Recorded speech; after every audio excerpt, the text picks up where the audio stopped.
నువ్వు చెప్పేది వింటుంటే చాలా సర్ప్రైజింగ్గా ఉంది దివ్య. 4 రోజులకే బాడీ ఇలా స్కెలెటన్లా మారటం ఏంటి?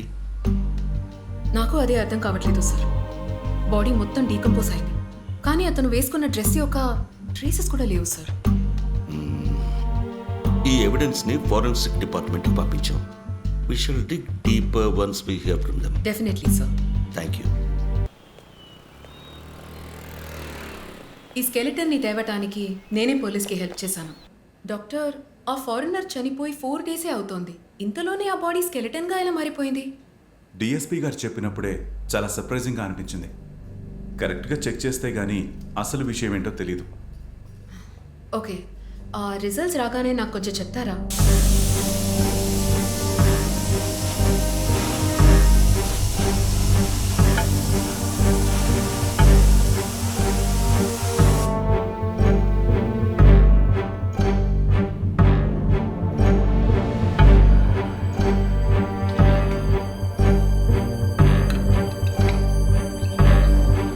ఈ స్కెలిటన్ చూస్తుంటే మట్టిలో ఎన్నో సంవత్సరాలుగా ఉన్న ఆనవాళ్ళు ఉన్నాయి. ఇది రీసెంట్గా పూడ్చిన బాడీ అయితే అస్సలు కాదు డాక్టర్. డాక్టర్, ఈ తల, చేతులు, కాళ్ళు అన్నీ ఒక మనిషివే, పర్ఫెక్ట్గా మ్యాచ్ అవుతున్నాయి. మాధవి, నువ్వు ఒక పని చేయి. ఈ స్కెలిటన్ స్కల్కి సంబంధించిన మనిషి ఫేస్ ఎలా ఉంటుందో ఐడెంటిఫై చేయి. డాక్టర్, అసలు ఈ స్కెలిటన్ ఎవరిది? చనిపోయిన మనిషి ఫోటో ఉంటేనే కానీ మనం ఈ ఫేస్ మ్యాప్ చేయడం కుదరదు.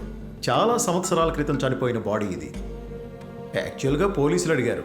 పెండింగ్ కేసు విషయంలో ఏమైనా క్లూ దొరుకుతుందేమో అని మనం హెల్ప్ చేస్తున్నాం అంతే. అలా అయితే కొంచెం కష్టమే డాక్టర్. బట్ ఫేస్ మ్యాపింగ్ సాఫ్ట్వేర్తో ఒకవేళ ఇలా ఉండొచ్చేమోనని జస్ట్ ఎస్టిమేషన్ కోసం రఫ్గా చెక్ చేసి చూద్దాం. కానీ దీన్నే మనం ఫైనల్ రిజల్ట్గా పెట్టుకోలేం. Okay, let's give a try.